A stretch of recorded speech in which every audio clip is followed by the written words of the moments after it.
پیارا نبی بسم اللہ الرحمن الرحیم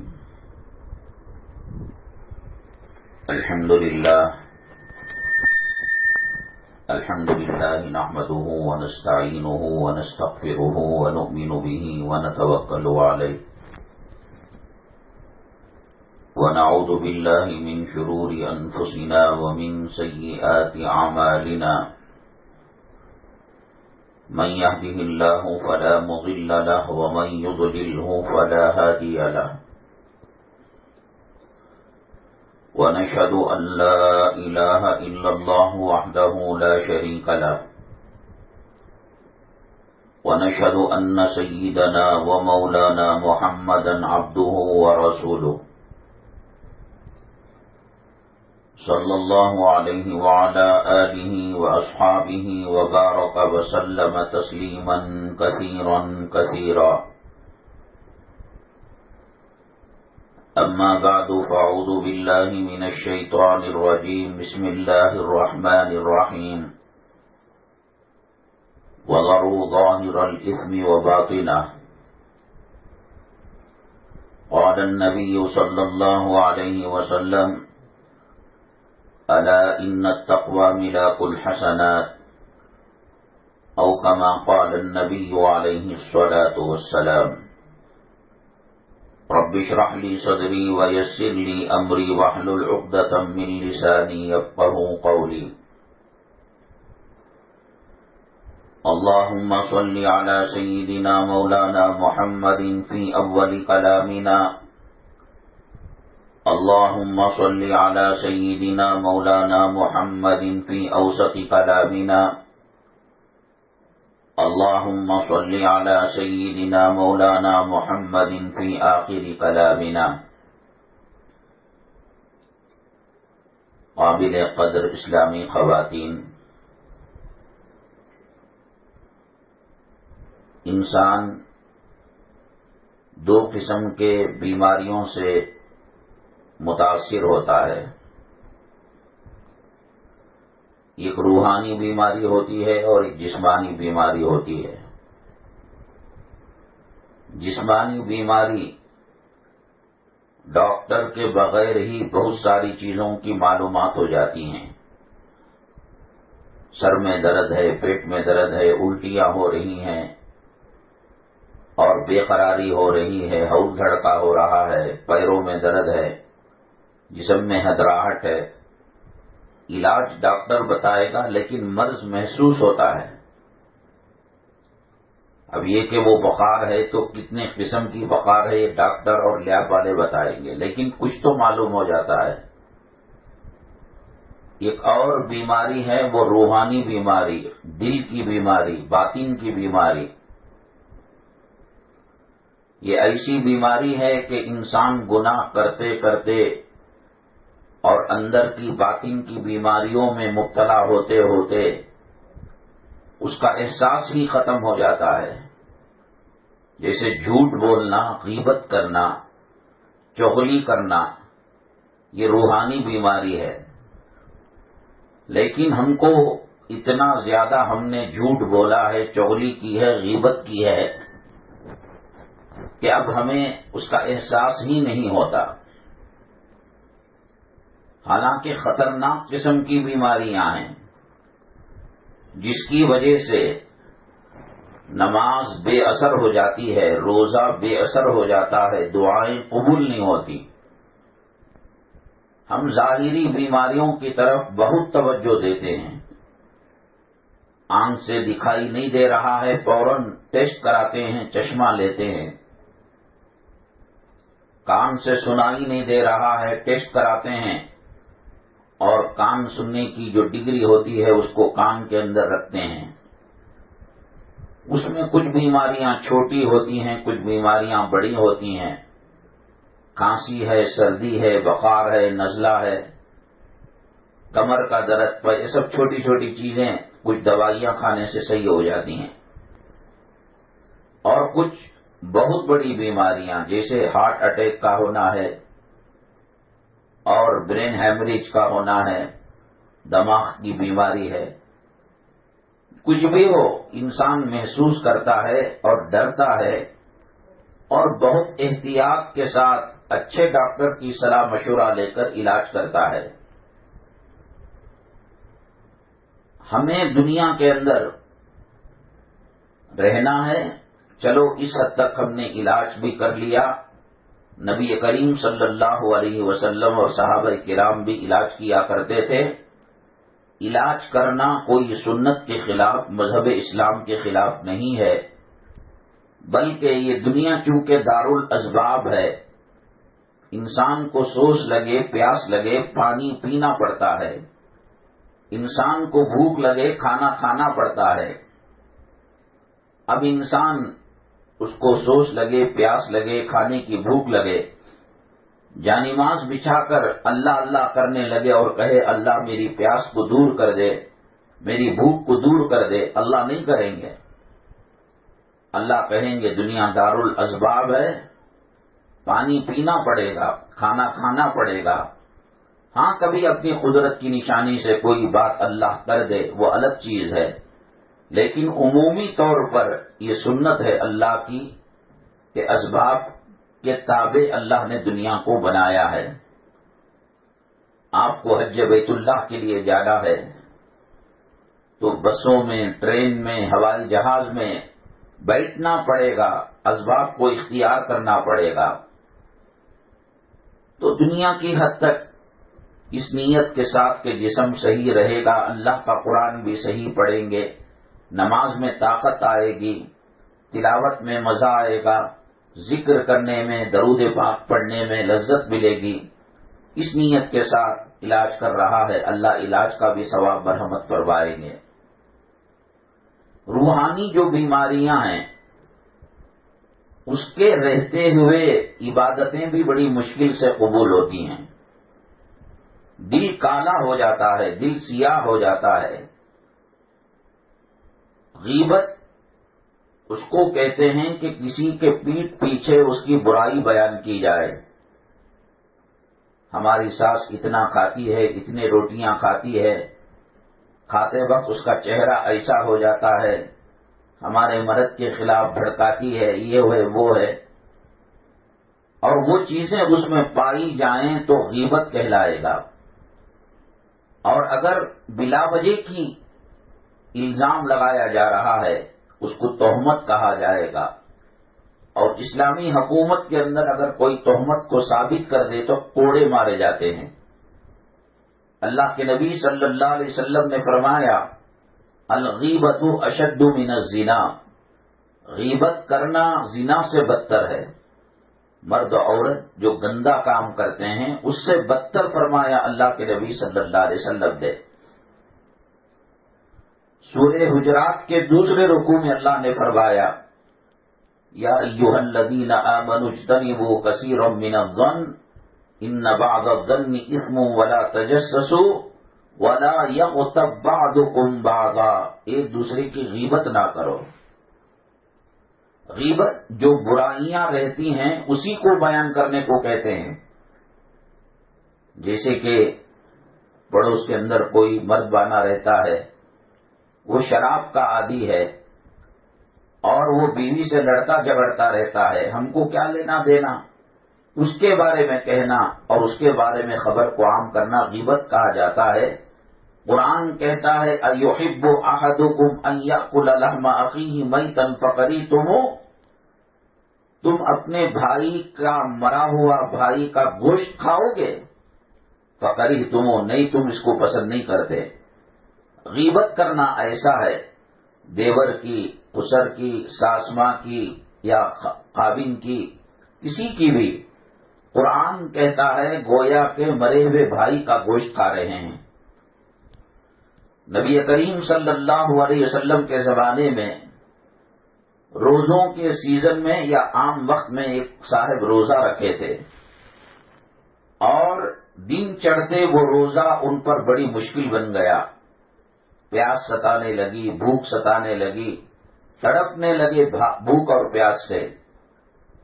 اللہ کے نبی صلی اللہ علیہ وسلم کے صحابہ رسول پاک صلی اللہ علیہ وسلم سے اس درجے محبت کرتے تھے کہ دنیا میں اس کی کوئی مثال نہیں مل سکتی. کیا لیلا مجنون سے محبت کرے گی؟ کیا مجنون لیلا سے محبت کرے گا؟ کیا ماں اپنے بچوں پر مامتا کرے گی؟ کیا بچے اپنی ماں سے محبت کریں گے؟ کیا باپ اپنے بچوں پر شفقت کرے گا؟ بچے کتنا باپ کا احترام کریں گے؟ پوری دنیاؤں کی مامتا، پوری دنیاؤں کے باپوں کی شفقت ایک طرف، اور حضرات صحابہ کرام رضوان اللہ علیہ مجمعین نبی کریم صلی اللہ علیہ وسلم کو ٹوٹ کر چاہتے تھے. اچھائی ہوئی بھی تو اطلاع دیتے تھے، اور اگر کوئی مسئلہ پیدا ہو گیا تب بھی اطلاع دیتے تھے. اصل میں یہ باتیں اس لیے بیان کی جا رہی ہیں کہ گزشتہ ہفتے جو بیعت ہوئی اس سے فائدہ کیا ہے؟ اس سے فائدہ یہ ہے کہ صحابہ کرام نبی کریم صلی اللہ علیہ وسلم سے بیعت ہوئی، بیعت کی. ہر چھوٹے بڑے معاملے کے اندر نبی کریم صلی اللہ علیہ وسلم سے مسئلے کا حل لیتے تھے. بچے کا نام کیا رکھنا، بچی کا نام کیا رکھنا، کون سے اسکول میں داخل کرنا، نکاح کرنا کیسا، ولیمہ کرنا کیسا، گھر کیسا لینا، گھر کے اندر کی ترتیب کیسے بنانا. تو وہ آ کر عرض کرنے لگے یا رسول اللہ صلی اللہ علیہ وسلم بہت بھاری ہو رہا ہے روزہ. اللہ کے نبی صلی اللہ علیہ وسلم نے فرمایا جیب کے اندر انگلیاں ڈال کر قے کرو، الٹی کرو. اور یقیناً جب انہوں نے کیا تو الٹی ہو گئی. گوشت کے بڑے بڑے ٹکڑے تھے اس میں. کہا کہ اللہ کے نبی صلی اللہ علیہ وسلم نہ سحری میں گوشت کو چھوا ہے، نہ افطاری کے اندر کئی دن ہو گئے گوشت کی شکل دیکھے ہوئے. اللہ کے نبی صلی اللہ علیہ وسلم نے فرمایا کہ تم نے جو غیبت کی ہے کسی مسلمان کی، قرآن کہتا ہے غیبت کرنا ایسا ہے کہ اس کے مرے ہوئے بھائی کے گوشت کے کھانے کے برابر ہے. تم نے غیبت نہیں کی بلکہ مرے ہوئے بھائی کے گوشت کو کھایا ہے، اور اس کی وجہ سے انفیکشن ہو گیا ہے اور روزے میں تڑپ رہے ہو، اور اسے پریکٹیکلی آنکھوں سے دکھانے کی حیثیت سے اس کو خیر کرا کر اللہ کے نبی صلی اللہ علیہ وسلم نے بتایا کہ دیکھو یہ معاملہ ہے. رسول پاک صلی اللہ علیہ وسلم گزر رہے تھے کسی جگہ سے، ایک قبر کی طرف اشارہ کر کر کہا اس قبر والے کو اللہ کا عذاب ہو رہا ہے. کہا کہ اللہ کے نبی صلی اللہ علیہ وسلم کیوں ہو رہا ہے؟ فرمایا کہ وہ طہارت کا اہتمام نہیں کرتا تھا. اٹیچ باتھ روم کی مصیبت جو آ گئی ہے، خدا نہ کرے استنجا کر کر وہاں سے پانی فلش کرے یا پانی اس کو دھونے کے لیے ڈالے، وہ چھینٹے غسل خانے کے اندر آ گئے اور پھر غسل کیا تو وہ چھینٹے جسم پر لگ گئے. یا کسی طریقے سے استنجا سے بچے پیشاب کرتے ہیں اور رینگنے والے بچے گندگی کر دیتے ہیں اور وہ ہمارے کپڑوں کو ہمارے جسم کو لگ رہی ہے. اللہ کے نبی صلی اللہ علیہ وسلم نے فرمایا وہ طہارت کا خیال نہیں کرتے تھے اور چغلی کیا کرتے تھے. بہت سخت ترین گناہ ہے میری ماں اور بہنیں. ہمارے اکابر اور بزرگان دین سے جب ہم بیعت ہوتے ہیں، اب تو نبی آئیں گے نہیں، اب تو رسول آئیں گے نہیں. جو علماء نبی کریم صلی اللہ علیہ وسلم کے خلیفہ ہیں، وارث ہیں، صحابہ کو نبی ملے تھے اور وہ نبی صلی اللہ علیہ وسلم سے ہر مسئلہ حل کرتے تھے. ہم اپنا مسئلہ کیسے حل کریں؟ ہماری نمازوں میں طبیعت نہیں لگتی، سجدے کی لذت نہیں ملتی، کلام پاک پڑھنے کو جی نہیں چاہتا، اٹھے بیٹھے چلتے پھرتے غیبت، چغلیاں، کینہ، حسد، یہ سب چیزیں پال رکھی ہیں. تو اس کا علاج کیسے ہوگا؟ بہت بڑے گناہ ہیں یہ، اور یہ گناہ حقوق العباد سے متعلق ہیں. نبی موجود تھے، صحابہ موجود تھے، خلفاء موجود تھے، پیران پیر رحمت اللہ علیہ تھے، جنید بغدادی رحمت اللہ علیہ تھے، فرید الدین گنشکر رحمت اللہ علیہ تھے، مولانا الیاس صاحب رحمت اللہ علیہ تھے، مولانا اشرف علی تھانوی رحمت اللہ علیہ تھے، حسین احمد بدنی تھے رحمت اللہ علیہ. تو ان سے رجوع ہوتے تھے اور اپنی اصلاح کرتے تھے. وہ بتاتے تم غیبت کر رہے ہو، چغلی کر رہے ہو. آج ایک طرف ہم نماز بھی پڑھ رہے ہیں اور ایک طرف غیبت بھی کر رہے ہیں، چغلی بھی کر رہے ہیں اور کسی کی برائی بھی کر رہے ہیں۔ شب برات اگلی جمعہ کو دن گزرنے کے بعد جو رات آتی ہے، ہفتے کی رات، وہ شب برات ہے، اور دن کے اندر روزہ رکھنا ہے، اور اس کے اندر اللہ تبارک تعالی اتنی خوبیاں رکھی ہیں کہ بنو کلب ایک قبیلہ تھا عرب ملک میں، وہ بہت بکریاں پالا کرتا تھا۔ اللہ کے نبی صلی اللہ علیہ وسلم نے فرمایا، بنو کلب کی بکریوں پر جتنے بال ہیں، اتنی بڑی تعداد کے اندر اللہ تبارک تعالی شب برات کے اندر مغفرت فرماتے ہیں، جہنمیوں کو جہنم سے پاک کر کر جنت کے اندر داخل فرماتے ہیں اور جنت کی سند دیتے ہیں۔ لیکن جو دل میں کینہ رکھنے والا ہے، ماں باپ کی نافرمانی کرنے والا ہے اور شراب پینے والا ہے، اور وہ مرد حضرات جو عورتوں کے جیسے کپڑے پہن کر لمبا ازار یا لمبی شرائی یا پیانٹ ایسا پہنتے ہیں کہ ٹخنے کے نیچے لٹک جاتا ہے وہ کپڑا، اتنے کروڑوں لوگوں کی مغفرت ہونے کے باوجود اللہ تعالیٰ ان کی مغفرت نہیں فرماتے۔ یہ جو دل کا گناہ ہوتا ہے کوئی چھوٹا گناہ نہیں ہوتا، بہت بڑا گناہ ہوتا ہے۔ ہم کسی شیخ سے بیعت کرتے ہیں، کسی بزرگ سے بیعت کرتے ہیں، تو وہ پہچان لیتے ہیں کہ ان کے اندر یہ طبیعت ہے، ان کا یہ مزاج ہے، اور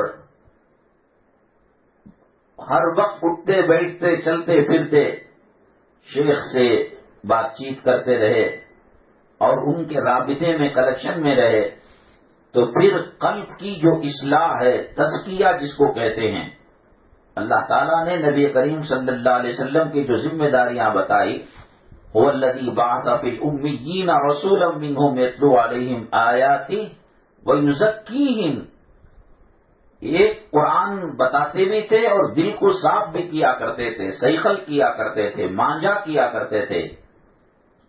دل اللہ کی رحمت اترنے کی جگہ ہے، دل عرش سے نور الہی جو آتا ہے وہ اس جگہ جانے کی جگہ ہے۔ گندے برتن میں کوئی روح افزا شربت نہیں رکھتا، گندے برتن کے اندر کوئی دودھ نہیں ڈالتا، گندے برتن کے اندر کوئی پانی پینے کا نہیں ڈالتا۔ ساس ڈانٹیں گی، ماں الڈائے گی، ارے نہیں یہ کیا کر رہی ہو بیٹی، یہ برتن تو ٹوائلٹ کا ہے، یہ لوٹا استنجا خانے کا ہے، اس کے اندر دودھ ڈال رہی ہو، شہد کا پانی، روح افزا ڈال رہی ہو افطاری کے دسترخوان میں۔ تو جب گندے برتن میں کھانا نہیں کھایا جا سکتا، پاک شربت نہیں ڈالا جا سکتا، تو گندے دل کے اندر اللہ کی رحمت کیسے اترے گی؟ گندے دل کے اندر اللہ کی نورانیت کیسے آئے گی؟ گندے دل پر قرآن کی باتیں کیسے اثر کرے گی؟ گندے دل پر بیان کی باتیں کیسے اثر کریں گی؟ آج اگر دین سمجھ میں نہیں آتا، آج اگر روزے کی لذت اور حلاوت اور مٹھاس محسوس نہیں ہوتی، آج سجدوں کے اندر جنت کے مزے نہیں آتے، وہ اس وجہ سے کہ دل گندا ہو چکا ہے، باطنی بیماریوں کے اندر ملوث ہو چکا ہے، اور بار بار گناہ کرنے کی وجہ سے دل کے اندر زنگ پکڑ لیا ہے۔ قرآن شریف کہتا ہے کلا بل رانا، اور حدیث میں اللہ کے نبی صلی اللہ علیہ وسلم فرماتے ہیں انسان گناہ کرتا ہے تو دل پر ایک نقطہ لگ جاتا ہے، اور دوسرا گناہ کرتا ہے تو دوسرا، اور کرتے کرتے کرتے دل کالا ہو جاتا ہے، سیاہ ہو جاتا ہے، اور جب انسان کی آنکھوں کی بصارت چھن جاتی ہے، آنکھوں کی دیکھنے کی قوت ختم ہو جاتی ہے، تو وہ چلتے پھرتے محسوس نہیں کر سکتے کہ آگے کانٹے ہیں، آگے کھائی ہے یا آگے راستہ ہے۔ تو دل جب کالا ہو جاتا ہے، سیاہ ہو جاتا ہے، اللہ کی رحمتیں جب نہیں اترتی تو شر اور خیر ختم ہو جاتا ہے فیصلہ کرنا۔ داڑھی والا اور بغیر داڑھی والے دونوں برابر لگنے لگتے ہیں، سنت اور بدعت دونوں برابر رکھ لینے لگتے ہیں، حق اور باطل دونوں برابر محسوس ہونے لگتے ہیں۔ دل کی نورانیت کے ختم ہو جانے کے بعد اللہ کے عذاب کا وہ عورت وہ مرد شکار ہو جاتے ہیں۔ لہم قلوب لا یفقہون بہا، دل ہے سمجھنے کی طاقت نہیں ہے۔ وَلَهُمْ أَعْيُنٌ لَا يُبْصِرُونَ بِهَا، آنکھیں ہیں دیکھنے کی طاقت نہیں ہے۔ وَلَهُمْ آذَانٌ لَا يَسْمَعُونَ بِهَا، کان ہیں سننے کی طاقت نہیں ہے۔ أُولَئِكَ كَالْأَنْعَامِ بَلْ هُمْ أَضَلُّ، وہ چار پاؤں والے جو جانور ہیں، جیسے گدھا ہے، خنزیر ہے، کتا ہے، لومڑی ہے، بھیڑیا ہے، وہ ان کی طرح ہو جاتا ہے۔ پھر قرآن کہتا ہے نہیں نہیں، وہ تو اپنے مالک کو پہچانتے ہیں، اور جس کام کے لیے کتے کو لگایا گیا، بکری کو لگایا گیا، گائے بھینس کو لگایا گیا، خنزیر کو لگایا گیا، بھیڑیے کو لگایا گیا، اللہ نے ان کو جس مقصد کے لیے پیدا کیا ہے وہ پورا کر رہے ہیں۔ یہ انسان جب دل سیاہ ہو جاتا ہے، آنکھوں سے قدرت کی نشانیاں نظر نہیں آتی، کانوں سے قرآن سمجھ میں نہیں آتا، بیان سمجھ میں نہیں آتا، دین سمجھ میں نہیں آتا، اور دل سیاہ ہو جاتا ہے، حق اور باطل کا فیصلہ، سچ اور جھوٹ کا فیصلہ کر نہیں پاتا، صبح سے شام تک میک اپ میں لگے رہنا، کپڑوں کے پیچھے لگے رہنا، پراپرٹی کے پیچھے لگے رہنا، اور زیورات کے پیچھے لگے رہنا، تجوری اور مال اور روپیہ پیسوں کے پیچھے لگے رہنا اس کی خصلت بن جاتی ہے، تو اللہ کہتے ہیں یہ چار پاؤں والے جانور کی طرح ہیں۔ نہیں نہیں، وہ تو اپنے مالک کو پہچانتے ہیں۔ ایک مرتبہ گلی کے کتے کو آپ گوشت دے کر دیکھیے، زندگی بھر دم ہلاتے ہوئے گھر کی حفاظت کرے گا اور مالک کے ساتھ وفاداری کرے گا، مالک کی جان بچانے کے لیے اپنی جان کو جوخم میں ڈال کر، مشکل میں ڈال کر گھر والوں کی جان بچائے گا۔ آپ کچھ دانے گھوڑے کو دے دیجئے، ساری رات کھڑے ہو کر مالک کا انتظار کرے گا کہ کب مالک میرے پیٹھ پر بیٹھے گا اور جنگ کے میدان میں جائے گا یا اپنی منزل کی طرف روا دوا ہوگا۔ انسان اللہ کا کھا کر، انسان اللہ کا پی کر، انسان اللہ کی زمین پر رہ کر، یہ زمین کس کی ہے؟ یہ آسمان کس کا ہے؟ یہ سورج کس کا ہے؟ یہ ستارے کس کے ہیں؟ یہ ہوا کس کی ہے؟ یہ پھل کس کے ہیں؟ یہ غلہ، یہ اناج کس کا ہے؟ کیا ماں پیٹ سے ہم لائے تھے؟ اللہ نے دیا ہے ہمارے لیے، سب کچھ استعمال کر کر بھی پھر اللہ کی نافرمانی کرنا۔ اللہ تعالیٰ نے فرمایا وَالْعَادِيَاتِ ضَبْحًا فَالْمُورِيَاتِ قَدْحًا فَالْمُغِيرَاتِ صُبْحًا فَأَثَرْنَ بِهِ نَقْعًا فَوَسَطْنَ بِهِ جَمْعًا۔ گھوڑے کی قسمیں، وہ چنگھاڑ لگاتا ہے، وہ میدان جنگ میں جاتا ہے، وہ صبح میں سب بیان کر کر کہا ان الانسان لربہ لکنود، انسان اپنے رب کا نافرمان ہے۔ تو اس کی اصلاح کے لیے، اور یہ ایسی دبی بیماریاں ہیں، مثال کے طور پر بہو نماز پڑھ رہی تھی، ساس کہتی ہے کہ کبھی بہو ہماری نماز پڑھتی ہی نہیں، اتفاقاً کسی وجہ سے یا یہ کہ دل میں اللہ نے خیال ڈالا، ہدایت ہوئی، وہ نماز کے لیے زور اثر کے لیے کھڑی ہو گئی۔ ساس سسروں کو گھر میں داخل ہوتا ہوا دیکھا، اب دیکھ کر کیا کرنے لگی، سجدہ لمبا کرنے لگی، دعا میں رونے لگی۔ تو اب یہ جو عبادت اللہ کے لیے تھی یہ ساس کے لیے ہو گئی، اور دیور کے لیے جس کو دکھانے کے لیے لمبی نماز پڑھی، اللہ تعالیٰ فرماتے ہیں یہ شرک ہے۔ اس سے بہتر تھا کہ وہ اللہ تعالیٰ اسی نماز کو میلے کپڑے میں لپیٹ کر منہ پر مار دیتے ہیں اور اس کا احساس بھی نہیں ہوتا۔ اسی طریقے سے حدیث پاک میں اللہ کے نبی صلی اللہ علیہ وسلم نے فرمایا گھمنڈ، تکبر، یہ دل کی ایسی بیماری ہے کہ ایک رائی کے دانے کے برابر جس کے دل میں گھمنڈ ہوگا، تکبر ہوگا، میری جیسی عورت کوئی نہیں ہے، میرا جیسا پرہیزگار کوئی نہیں ہے، میں روزہ رکھتا ہوں، میں تراویح پڑھتا ہوں، پڑھاتا ہوں، صبح شام ذکر کرتا ہوں، یہ انا یہ بکری کی میں کہہ کر اللہ کی نگاہ سے اور مخلوق کی نگاہ سے گر جاتا ہے۔ وہ عبادت بھی کرے، اللہ تعالیٰ اس کا اجر نہیں دیتے۔ حدیث پاک میں اللہ کے نبی صلی اللہ علیہ وسلم نے فرمایا انسان چاہے جتنی نمازیں پڑھ لے، چاہے جتنے روزے رکھ لے، اگر ایک رائی کے دانے کے برابر گھمنڈ اس کے دل میں ہوگا وہ جنت میں داخل نہیں ہو سکتا۔ قیامت کے دن نمازیں بھی رہیں گی، روزے بھی رہیں گے، صدقہ بھی رہے گا، خیرات بھی رہے گا، اور سوشل ورکر کرتے ہوئے لوگوں کو پانی بھی پلائیں گے، کھانا بھی کھلائیں گے، لاک ڈاؤن میں پیسے بھی بانٹیں گے، ترکاری بھی بانٹیں گے، لیکن دل میں کبر ہے، گھمنڈ ہے، اور شیطان اس کو پیدا کرتا ہے۔ دیکھو اور لوگ تو نہیں کر رہے ہیں، تم بہت بڑا کام کر رہے ہو۔ فوٹو کھینچتا ہے، واٹس ایپ میں ڈالتا ہے، اخبار میں ڈالتا ہے، فویل للمصلین الذین هم یراؤون۔ نماز جنت کی چابی ہے، لیکن جو نماز ریاکاری کے لیے ہو، جو نماز دکھاوے کے لیے ہو، اور جس نماز سے دل میں گھمنڈ پیدا ہوتا ہو، اللہ فرماتے ہیں کہ ایسی نمازیوں کے لیے ویل ہے۔ ویل جہنم کی ایک وادی ہے، اور اس وادی کے اندر اتنا خطرناک عذاب ہوتا ہے کہ خود جہنم روزانہ 70 مرتبہ اس سے پناہ مانگتی ہے۔ ہم لوگ خوش ہیں، انسان عبادتیں کر کر خدا کو ناراض کر رہا ہے، دل میں حسد لا کر، دل میں گھمنڈ لا کر، دل میں کبر لا کر۔ تو اس لیے جب کسی شیخ سے ہم متعلق ہوتے ہیں تو اس کی نسبت کی برکتوں سے اللہ تبارک تعالی ہماری بیماریوں کا احساس ہم کو دلاتے ہیں۔ ہم نے ڈاکٹر سے دوستی کی، فائدہ یہ ہوا، ڈاکٹر نے کہا بیڑی پیتے ہو، یہ پینا تمہیں کینسر پیدا کرے گا، تم سگریٹ پیتے ہو، ڈرگس لیتے ہو، نشہ لیتے ہو، تو اس کا کچھ تو فائدہ ہوگا۔ تو اسی طریقے سے علماء سے جڑیں گے، اولیاء سے بیعت کریں گے تو روحانی بیماریاں ختم ہو جائیں گی۔ عورت جو ہے زیور پہن رہی ہے، قیمتی کپڑا پہن رہی ہے، چلو میرے خامن خوش ہو جائے، اس لیے کہ خدا کے بعد اگر کسی کا سجدہ کسی کے لیے ہوتا، اللہ کے نبی صلی اللہ علیہ وسلم نے فرمایا کہ وہ خامن کے لیے ہوتا، میرے خامن کو میں خوش کروں گی۔ لیکن پہننے کے بعد وہ والی عورت مجھے بہت گالیاں دی تھی، ہماری خالہ کی بیٹی، ہماری پھوپھی کی بیٹی، مالی کے مکان کی بیٹی، آج انہیں فقیر ہوگی، میں شادی میں اس کے سامنے اترا کر چلوں گی، میں دکھا کر اسے جلاؤں گی، اللہ کا عذاب آئے گا، اللہ کا قہر آئے گا۔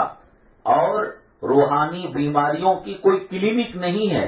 صحابہ کرام رضوان اللہ علیہم اجمعین نبی کریم صلی اللہ علیہ وسلم سے جو محبت کرتے تھے اور صحبت جو اختیار کی، ساری دنیا ولیوں سے بھر جائے، ساری دنیا پیران پیر سے بھر جائے، ساری دنیا نظام الدین اولیاء سے بھر جائے، ساری دنیا قاسم نانوتوی سے بھر جائے، ساری دنیا ٹیپو سلطان رحمت اللہ علیہ سے بھر جائے، تو ان تمام کی بزرگی، تقوی، طہارت ایک طرف، اور حضرات صحابہ کرام میں کسی صحابی کا ایک عمل ایک طرف۔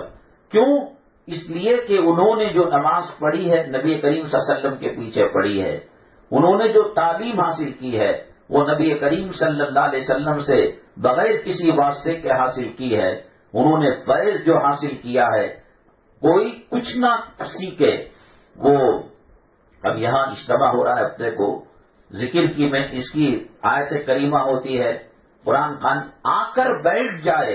اللہ کے نبی صلی اللہ علیہ وسلم فرماتے ہیں کہ یہ مجلس کی صحبت اور اس کی نسبت قرآن و حدیث سے، اس کی نسبت حضرات انبیاء علیہم الصلاۃ والسلام سے، اللہ سے ہے، تو اس لیے اس مجلس میں کوئی سنے بھی نہیں، اتفاقاً اس کی آنکھ لگ گئی، سو گئی وہ، تو کہتے ہیں کہ اللہ تعالیٰ اسے بھی مغفرت کا پروانہ مرحمت فرماتے ہیں۔ کولسے کی دکان میں جائیں، کولسا خریدے نہیں، سفید کپڑا کالک لگ جائے گی۔ عطر کے دکان میں جائیں، عطر خریدے نہیں، لیکن جسم کے اندر اور کپڑوں میں کہیں نہ کہیں وہ عطر کا اثر آ کر کپڑوں سے خوشبو لگنے لگتی ہے۔ بری کی صحبتوں میں رہ کر برے لوگوں کا برا کام نہ کرے، ان کی صحبت میں رہنے کی وجہ سے روحانی بیماریاں پیدا ہو جاتی ہیں۔ اور نیکوکاروں کی مجلس میں رہ کر کوئی مجاہدہ نہیں کیا، کوئی رات بھر نفل نہیں پڑے، لیکن ان کی صحبتوں میں رہ کر اللہ تبارک تعالیٰ نیکی پیدا کر دیتے ہیں۔ اور صحبت صالح ترا صالح کنت، نیک لوگوں کی صحبت نیکی کا ماحول بناتی ہے، برے لوگوں کی صحبت برائی پیدا۔ انسان سنیما گھر میں، تھیٹر کے اندر وہ دکان رکھے، وہ سنیما دیکھے نہیں، لیکن ماحول چونکہ سنیما کا تھا، دیکھنے دکھانے والے، کرنے کرانے والے ان کو یہ سموسہ بیچتا ہے، چائے بیچتا ہے، پانی کی بوتل بیچتا ہے، اس گندے ماحول کی وجہ سے اس کا دل خراب ہو جاتا ہے، اعمال کمزور ہو جاتے ہیں۔ اور میری ماں اور بہنیں، یہ نسبت اتنی طاقتور ہے کہ مرتے وقت یا گناہ کرتے وقت اللہ تبارک تعالی وہ سلسلہ جو نبی کریم صلی اللہ علیہ وسلم تک جاتا ہے، اس میں کتنے اولیاء اور کتنے ابدال، کتنے بزرگان دین ہوں گے، وہ محسوس کریں گے کہ میرے فلاں شاگرد اور مرید گناہ کے اندر ہیں۔ حضرت یوسف علیہ السلام پر زلیخا عاشق ہو گئی تھی، دن رات ان کے پیچھے مرا کرتی تھی۔ اب وہ تو ملکہ ہے، مصر کی بادشاہ عورت کی رانی ہے، تو چنانچہ اس نے یہ کیا کہ اپنے محل کے 7 دروازوں کے اندر اس کو قید کر لیا، حضرت یوسف علیہ السلام کو۔ کلام پاک کے اندر اللہ تبارک تعالیٰ نے 13ویں پارے کے اندر 12ویں پارے کے اخیر سے سورہ یوسف رکھا ہے۔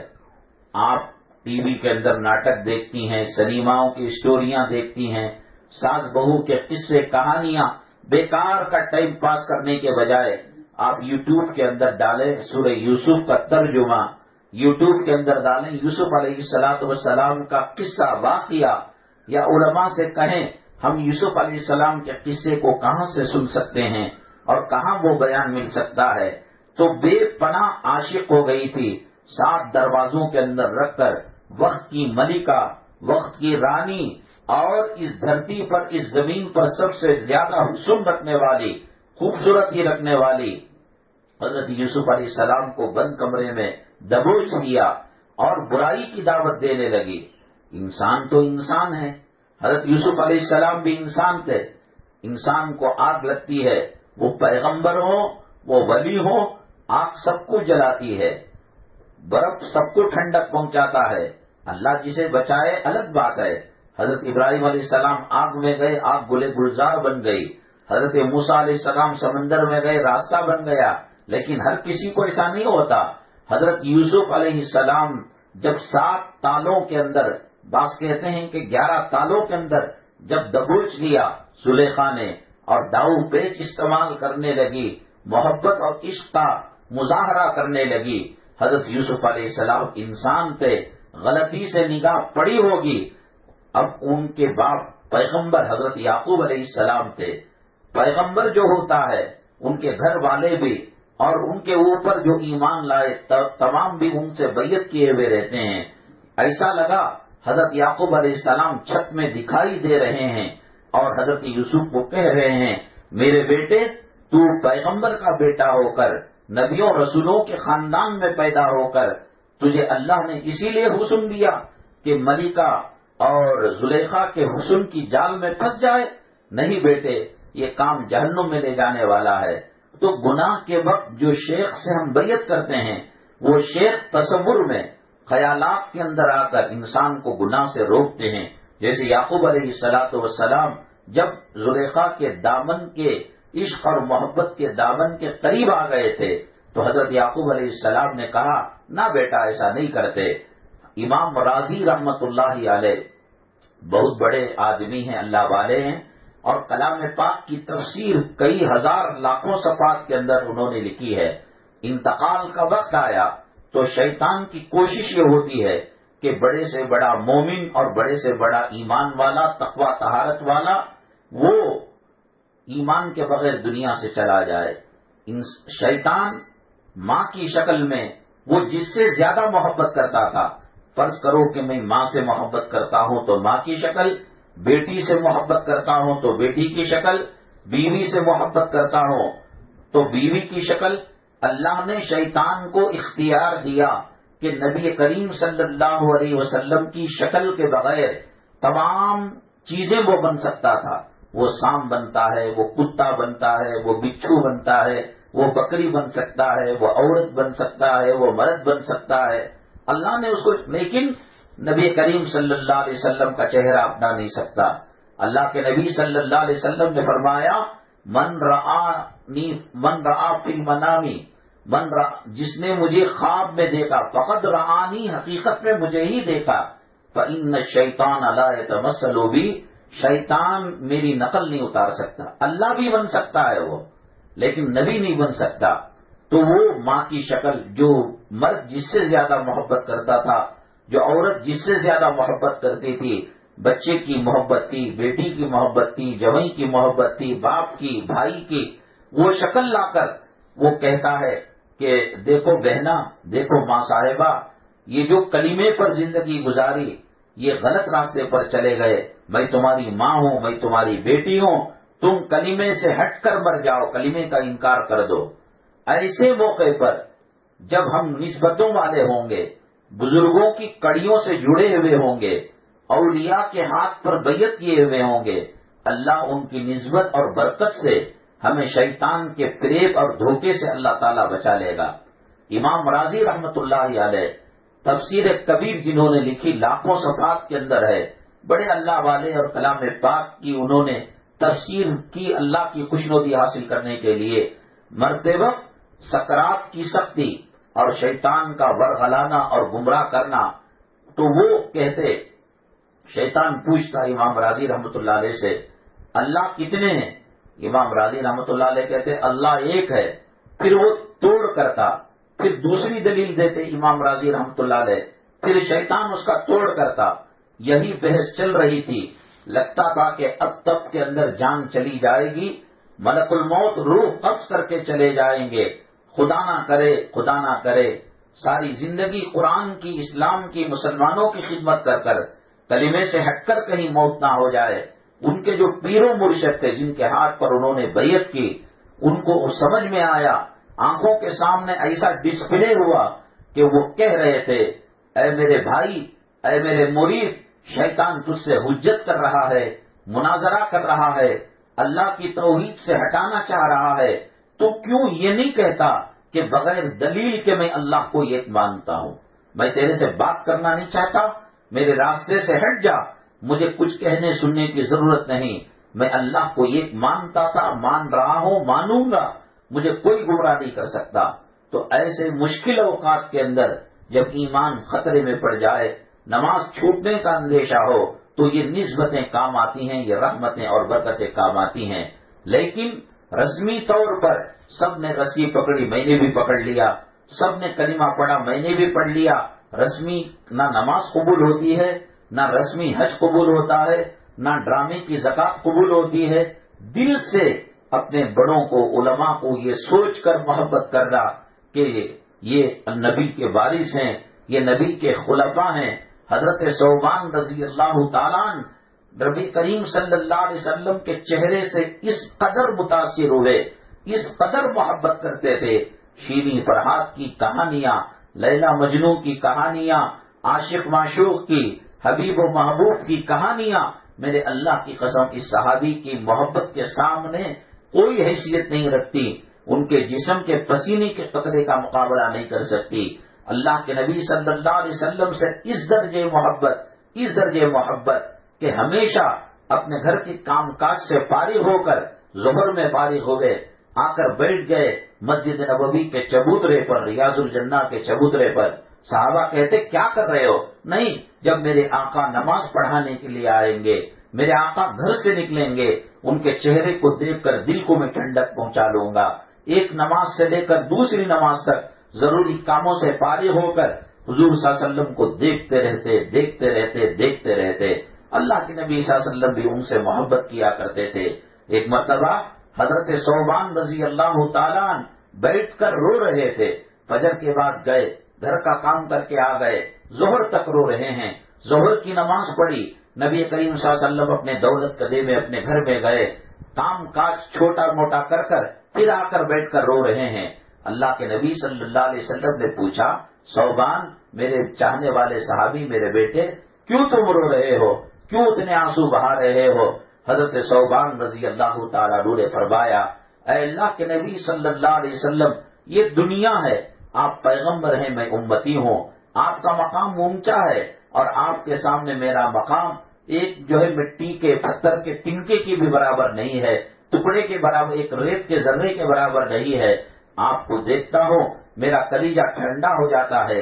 لیکن جنت کے اندر آپ کا مقام کیا ہوگا، آپ کا مرتبہ کیا ہوگا، میں تو آپ کا ادنا غلام ہوں، میں کیسے آپ کے مقام تک پہنچ سکتا ہوں؟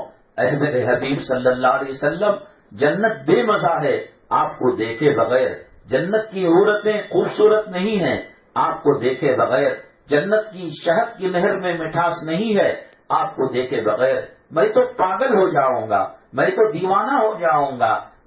حضرت نبی کریم صلی اللہ علیہ وسلم بھی سوچنے لگے، ہاں بھئی یہ بات تو صحیح ہے کہ نبیوں کا مقام اور ہوتا ہے اور امتیوں کا مقام اور ہوتا ہے، علماء کا مقام اور ہوتا ہے اور غیر علماء کا مقام اور ہوتا، بات تو صحیح ہے، کیا کر سکتے ہیں صوبان، یہ تو مجبوری ہے۔ اتنا کہنا تھا، اللہ کی رحمت جوش میں آئی، حضرت جبریل علیہ السلام کو کہا، اے جبرائیل، فوراً دوڑتے ہوئے اسپیڈ جا کر نبی کریم صلی اللہ علیہ وسلم کے سینے میں یہ آیت اتار دو، اولئک الذین انعم اللہ من یطع اللہ والرسول فاولئک مع الذین انعم اللہ علیہم من النبیین، جو اللہ کی اطاعت کرے گا اور نبی کی بات مانے گا، جس سے دنیا میں محبت کیا کرتا تھا جنتی لوگوں سے، جنت میں انہی کے ساتھ ہوگا۔ میری مائیں اور بہنیں، اگر کوئی فلم میں کام کرنے والی ہیروئن سے محبت کرتی ہے، اگر کوئی ناچنے گانے والے سے محبت کرتا ہے، وہ جہنم میں جائیں گے۔ حدیث کہتی ہے المرء مع من احبہ، تو وہ بھی اس کے ساتھ، اس کی نماز، اس کے روزے سب دھرے کے دھرے رہ جائیں گے، وہ بھی اس کے ساتھ جہنم کے اندر جائے گی وہ عورت، اس لیے کہ ان لوگوں نے ہمارے دین پر، ہمارے عقیدے پر، ہمارے شرم و حیا کے جنازے نکالے ہیں، انہوں نے لو میرج کو عام کیا ہے، انہوں نے زنا کو عام کیا ہے، انہوں نے فیشن کو عام کیا ہے، انہوں نے شادی کو مہنگا بنایا ہے، انہوں نے زنا کو سستا بنایا ہے، انہوں نے پردے کے پرخچے اڑائے ہیں، انہوں نے امت مسلمہ کی ایمان اور اسلام اور قرآن پر ڈاکے ڈالے ہیں۔ محبت کرنا حضرت ثوبان رضی اللہ تعالیٰ عنہ کی طرح نبیوں سے محبت کرے، نبیوں کے جو وارثین ہیں علماء کرام سے محبت کرے، اور اللہ یہ نعمت ہر کسی کو نہیں دیتا۔ آپ اپنے گھر سے نکل کر چلو، 40 قدم آئے، 80 قدم آئے اور 100 قدم آئے، 10 منٹ کا راستہ، 15 منٹ کا راستہ، کوئی دور سے گاڑی میں آ رہی ہیں، 1 گھنٹے کا راستہ، درمیان میں کتنی خواتین کتنے مرد ہیں۔ اللہ تعالیٰ نے کہا تمہیں ہماری پاکیزہ مجلس اور جنت کے باغیچے میں داخل ہونے نہیں دیں گے، تم ٹی وی کے پیچھے لگے رہو، تم ٹوائلٹ صاف کرنے کے اندر لگے رہو، تم نواسے پوتریوں کو اور بچوں کے حدیث بدلنے میں لگے رہو۔ یہ اللہ کی نیک بندیاں ہیں، ہم نے انہیں دین کے لیے قبول کیا ہے، ہم نے انہیں قرآن کے لیے قبول کیا ہے، ہم نے انہیں جنت کے باغیچوں کے لیے قبول کیا ہے۔ میری ماں، آج یہاں پر جو بیٹھے ہوئے ہیں، اس کی دنیا والوں کے نزدیک کوئی قدر و قیمت نہ ہو، جو بیعت کی ہے کوئی قدر و قیمت نہ ہو، قبر میں پتہ چلے گا، روح نکلتے وقت پتہ چلے گا، گناہ کے بہکاوے میں شیطان کے آتے وقت جو ہے پتہ چلے گا۔ شیطان، حضرت پیران پیر رحمت اللہ علیہ جنگل سے سفر کر رہے تھے اور آسمان کے اندر جیسے بجلی چمکتی ہے، اس قسم کا نور اور اس قسم کی روشنی کی بارش حضرت پیران پیر رحمت اللہ علیہ پر آنے لگی۔ حضرت پیران پیر رحمت اللہ علیہ جب چہرہ اٹھا کر آسمان کی طرف دیکھا تو وہ شیطان تھا جو نور کی شکل میں، بادل کی چمک دمک کی شکل کے اندر حضرت پیران پیر رحمت اللہ علیہ کو بات کرنے لگا۔ کہا کہ پیران پیر، میں خدا ہوں، آج سے میں نے تیری نمازوں کو معاف کر دیا ہے، تیرے روزوں کو معاف کر دیا ہے، تو اللہ کا ولی ہے، میرا ولی ہے، تجھے نماز پڑھنے کی ضرورت نہیں ہے۔ پیران پیر رحمت اللہ علیہ کہنے لگے، نبی اور صحابہ جنگ کے میدان میں نماز کو نہیں چھوڑا، بیماری میں نماز کو نہیں چھوڑا، آگ آتی تھی نماز کو نہیں چھوڑا، زلزلہ ہوتا تھا نماز کو نہیں چھوڑا۔ یہ کون ہے جو کم وقت اللہ کا دعویٰ کر رہا ہے اور میری نماز کو معاف کر رہا ہے؟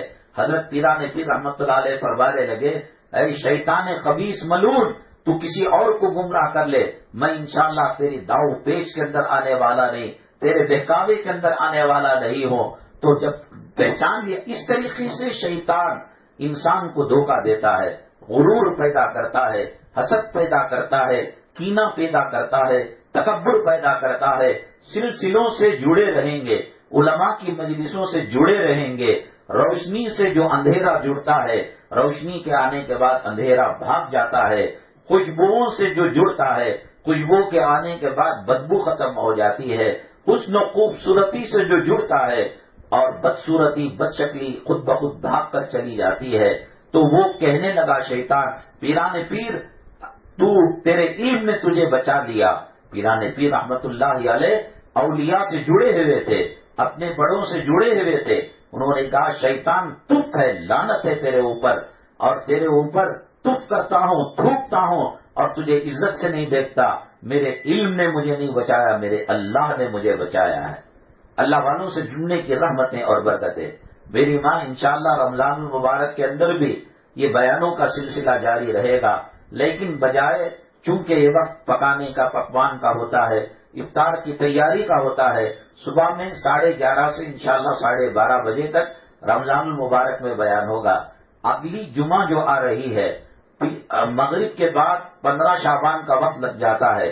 15 شعبان کا جب وقت لگتا ہے، جو رات آتی ہے، انگریزی تاریخ میں دن پہلے آتا ہے، رات بعد میں آتی ہے، اور عربی تاریخ کے اندر رات پہلے آتی ہے اور دن بعد میں آتا ہے۔ دیکھیے جب چاند دیکھا تو عشاء کے بعد تراویح پڑھ لی، اور عید کا چاند دیکھا تو صرف عشاء پڑھے، تراویح کو چھوڑ دیا، تو جمعہ کا دن مغرب کے بعد شب برات کا وقت شروع ہو جاتا ہے۔ اللہ تعالیٰ کی بہت بڑی نعمت ملی ہے میری ماں اور بہنیں، نبی کریم صلی اللہ علیہ وسلم کے جوتوں کے صدقے میں ہم آپ سے محبت کرتے ہیں، آپ کے امتی ہیں، آپ کے ادنا غلام ہیں، اس کے صدقے میں آپ صلی اللہ علیہ وسلم ورنہ ہم کس کھیت کے مولی ہیں؟ ہمارے گناہ اتنے خطرناک ہیں کہ زمین اللہ سے کہتی ہے اللہ اجازت دے میں ان لوگوں کو زمین کے اندر دفنا لوں گی۔ آسمان کہتا ہے اللہ یہ تیرے بندے ہو کر، محمد صلی اللہ علیہ وسلم کے غلام اور نوکر ہو کر اللہ یہ گناہ کرتے ہیں، یہ میک اپ کرتے ہیں، یہ دوسروں سے اب جو ہے گھل مل کر غیر محرموں سے بات کرتے ہیں، آنکھوں کا زنا کرتے ہیں، منہ کا زنا کرتے ہیں، کانوں کا زنا کرتے ہیں، اور دوسرے کو آنکھوں کا زنا کرنے پر مجھے اجازت دے میں آگ کے گولے برسا کر ان کو ختم کر دوں۔ سمندر کہتا ہے اے اللہ اجازت دے میں سونامی آ کر، سیلاب لا کر اور بڑی بڑی لہروں کے اندر ان کو دبا کر ان کو غرق کر دوں، جیسے قوم نوح غرق ہو گئی۔ اللہ فرماتے ہیں اے زمین خاموش رہ جا، اے آسمان خاموش رہ جا، اے سمندر خاموش رہ جا، اے پہاڑوں خاموش رہ جاؤ، کیا تم نے ان کو پیدا کیا ہے؟ تم ان کے خالق ہو، تم ان کے رازق ہو؟ کہتے ہیں زمین و آسمان نہیں اللہ، ہم رازق بھی نہیں، ہم پیدا کرنے والے بھی نہیں، ہم بھی انہی انسانوں کی طرح تیری مخلوق ہیں اور تیری رحمت کے ہم متلاشی ہیں۔ اللہ فرماتے ہیں جب تمہیں نے پیدا نہیں کیا تم کون ہوتے ہو؟ میں مڑ مڑ کر ان انسانوں کی طرف دیکھ رہا ہو، 70 سال کے بعد، 90 سال کے بعد، 100 سال کے بعد گناہ کرتے کرتے تھک گئے، اور ایک مرتبہ یا ربی اغفر لی کہا، اے اللہ مجھے معاف کر دے، میں ان کے گناہوں کو نیکیوں میں بدل دوں گا، ان کو جہنم سے نکال کر جنت میں پہنچا دوں گا۔ اللہ ہم سے بہت محبت کرتا ہے۔ میری ماں جو بیمار ہے، ڈاکٹر عاجز آ چکے ہیں، ڈاکٹر علاج نہیں کر سکتے، اس رات کے اندر اللہ تعالیٰ آسمان دنیا میں آ کر کہتا ہے کوئی مانگنے والا میں اس کی جھولی کو بھر دوں، ہے کوئی رحمت کا متلاشی میں رحمت کی دریا میں اسے غرق کر دوں، ہے کوئی رزق مانگنے والا، ہے کوئی صحت مانگنے والا۔ کورٹ کا جج ہمارے گھروں میں آ کر کہتا ہے کہ بھئی تمہارے فیل ختم کر دوں گا، سزا کو ختم کر دوں گا، جیل کے حکم کو ختم کر دوں گا، ہم پڑے سوئے رہے، ہم عید منائے۔ یہ بڑی لعنت اور مصیبت کی چیز ہے میری ماں اور بہنیں۔ عبادت کرنے کی رات ہے، خدا کے دربار میں رونے کی رات ہے۔ اللہ ہم مجرم، ہم عاصی، ہم نافرمان، اس دن پٹاخے پھوڑنا، اس دن یہ کہنا مری ہوئی روحیں گھر کے اندر آتی ہیں، بریانی پکانا، نئے کپڑے پہننا۔ اگر ایک آدمی کورٹ کے اندر آج جا رہا ہے، آج جج فیصلہ کرنے والا ہے، یا تو اس کو آزادی ملے گی، یا تو پھانسی کی سزا ملے گی، یا تو عمر قید کی سزا ملے گی۔ جو کورٹ کے اندر پیش ہونے والا ہے، اس کی گھر کی بیوی بچے کیا بریانی بنائیں گے؟ کیا نئے کپڑے پہنیں گے؟ کیا ہاتھوں کو عورتیں مہندی لگائیں گی؟ وہ تھر تھر کانپنے لگتے ہیں، وہ صدقہ دیتے ہیں، وہ خیرات دیتے ہیں، وہ جانی مال بچھا کر اپنے مرد اور قانون کے لیے دعا کرتے ہیں، اے اللہ جج کے دل کو نرم کر دے، وہ عمر قید کی سزا کو ختم کر دے، وہ پھانسی کی سزا کو ختم کر دے۔ شب برات کے اندر ہماری زندگیوں کا فیصلہ ہونے والا ہے، ہماری روزی کا فیصلہ ہونے والا ہے، ہماری بیماری اور شفا کا فیصلہ ہونے والا ہے۔ اور راتوں کے اندر آخری وقت کے اندر 3:30 بجے 2:30 بجے آسمان دنیا میں اللہ آ کر کہتا ہے مانگو میں دیتا ہوں۔ لیکن شب برات کے اندر مغرب سے لے کر فجر کی نماز تک اور پھر دوسرے دن سارے دن اللہ آسمان دنیا سے صدا لگاتا ہے مانگ لو میں دینے کے لیے تیار ہو، مانگ لو میں جہنم سے نکال کر جنت میں پہنچانے کے لیے تیار ہو۔ جو رات کو جگیں گے اور عید نہیں منانا، مسلمانوں کے لیے 2 ہی عیدیں ہیں، ایک عید الفطر ہے رمضان کی عید اور ایک بقر عید۔ اب اس پر کوئی اور عید کا اضافہ کرتا ہے، شب معراج کا اضافہ، شب برات کا اضافہ۔ فجر کی نماز 2 رکعت اللہ نے دی اور نبی نے ہم کو 2 رکعت سکھائی، کوئی اس کے اندر ایڈ کر لے، 2 رکعت بڑھ کر پڑھ لے اور کہے کہ صاحب ہم نے تو نماز ہی پڑھی ہے، تم نے نماز پڑھی ہے اپنی مرضی سے پڑھی ہے، حبیب پاک صلی اللہ علیہ وسلم کے سنت کے مطابق، اللہ کے بتائے ہوئے طریقے کے مطابق تم نے نماز نہیں پڑھی ہے۔ تو لہذا عید منانے کے بجائے ڈر مرنے کی ذات ہے۔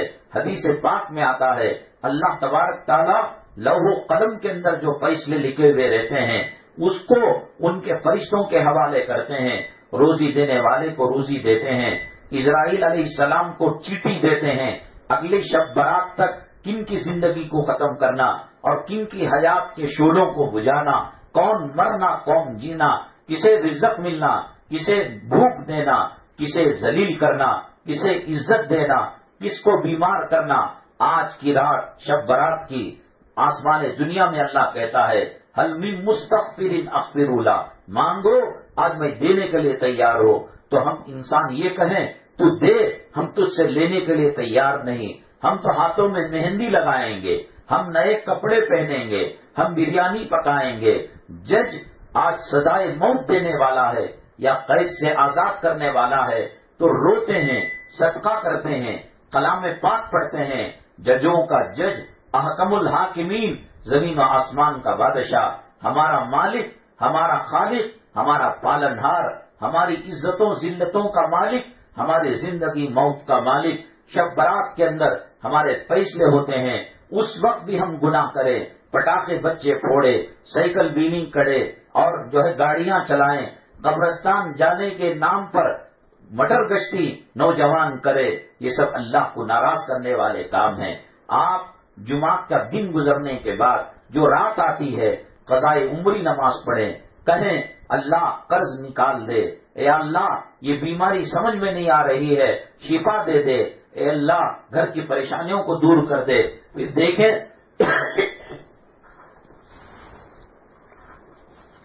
اللہ کہہ کر جھوٹ نہیں بولتا۔ سیاستدان ووٹ لینے کے لیے آتے ہیں تو کہتے ہیں تمہاری گلی کو اچھا سدھار دیں گے، پانی کا انتظام کریں گے، کرنٹ کا انتظام کریں گے، غلہ دیں گے، اناج دیں گے، یہ کریں گے وہ کریں گے، اور جب کچھ بھی نہیں ہوا 1 سال تک ڈھونڈنے کے لیے گئے، اس کے گھر پر پہنچے، کہاں ہیں ایم ایل اے صاحب، کہاں ہیں منسٹر صاحب؟ نہیں وہ لندن کو گئے ہیں، وہ امریکہ گئے۔ کیوں گئے؟ ان کو سردی ہو گئی، علاج کرنے گئے۔ یہاں لوگوں کے جنازے نکل رہے ہیں، یہاں لوگ بیمار پڑ رہے ہیں، یہاں ہاسپٹل کی سویدھا نہیں۔ ایسا اللہ دھوکہ نہیں دیتا۔ جب نبی کریم صلی اللہ علیہ وسلم کے ذریعے کہلوا دیا اور بات پہنچا دی، شفا مانگنے والوں کو شفا دوں گا، جنت مانگنے والوں کو جنت دوں گا، آپ ذرا رو کر دامن پھیلا کر تو دیکھیے اور کہیے اے اللہ آپ ہی نے تو کہا تھا روزی کا وعدہ، شفا کا وعدہ، زندگی کے اندر عزت کا وعدہ، موت و حیات کا وعدہ، اللہ خیر کا معاملہ کر، صدقہ کرے، خیرات کرے، اور پھر اس کے بعد آپ رات گزرنے کے بعد دوسرے دن آپ روزہ رکھیں، اور یاد رکھیں 5:10 پر احتیاطاً سحری کو ختم کر لیں۔ ہفتے کا روزہ، اگلا ہفتہ جو آئے گا ہمارا بیان انشاءاللہ آپ اور ہم روزے کی حالت میں رہیں گے۔ کیوں؟ اس لیے کہ اللہ جب فیصلہ کر رہا ہے ہماری زندگی کا، ہماری عزت کا، ہماری بیماری کا، ہماری صحت کا، ہمارے گھر سے جھگڑے ختم کرنے کا یا گھر کے اندر جھگڑے لانے کا، تو جب روزے کی حالت میں دیکھتا ہے تو اللہ رحم کر لیتا. اللہ کو سب معلوم ہے کہ ہم ٹھکانے کا روزہ رکھ رہے ہیں، دل میں کچھ اور ہے باتیں، لیکن پھر اللہ کہتے ہیں تم نے روزے کی شکل اپنا لی. باپ نے بچے سے کہا، بچہ سائیکل کی مانگ کر رہا تھا، کہا بیٹے 9 بجے تک جب تک تو ہوم ورک نہیں کرے گا یا قرآن کی سورہ یاسین سورہ واقعہ نہیں پڑھے گا میں تجھے سائیکل دلانے کا نہیں. بچوں کی روم الگ تھی، بچہ اغل ڈال کر ویڈیو گیم دیکھ رہا ہے، بچہ جو ہے اپنے دوستوں سے بات کر رہا ہے، لیکن جب ماں اور باپ نے دروازہ کھٹکھٹایا بچے نے فوراً نوٹ بک اٹھا کر لکھنا شروع کر دیا، کتاب پڑھنا شروع کر دیا. باپ پوچھتا ہے کیا کر رہے تھے؟ نہیں ابو میں لکھ رہا تھا، پڑھ رہا تھا. حالانکہ ابو کو معلوم ہے یہ ناٹک کر رہا ہے، ابو سائیکل نہیں دلاتا. ہم لوگ جو روزہ رکھے ہیں اللہ ہماری تقدیر کو بنانا چاہتا ہے، ہم اس لیے رکھے ہیں کہ روزے کی حالت میں اللہ کو رحم آ جائے.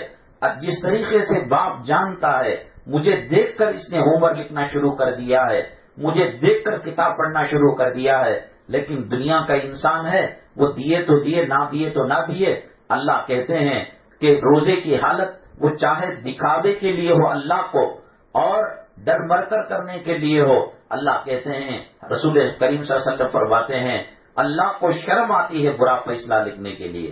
ایک روزے سے کوئی مر جاتا نہیں تو اس لیے 5:10 سے پہلے اپنی سحریوں کو ختم کر لیں، ہفتے کے دن کا روزہ رکھیں، تلاوت کے اندر ذکر کے اندر آپ لگے رہیں، درود پاک کے اندر لگے رہیں. اپنے لیے، امت مسلمہ کے لیے، عالم کے مسلمانوں کے لیے، پوری زمین کے انسانوں کے لیے عافیت کی دعا کرے، خیر و عافیت کی دعا کرے. چونکہ اگلا بیان شب برات کے بعد ہوتا ہے اس لیے ہم نے یہ ساری چیزیں بیان کر دی ہیں.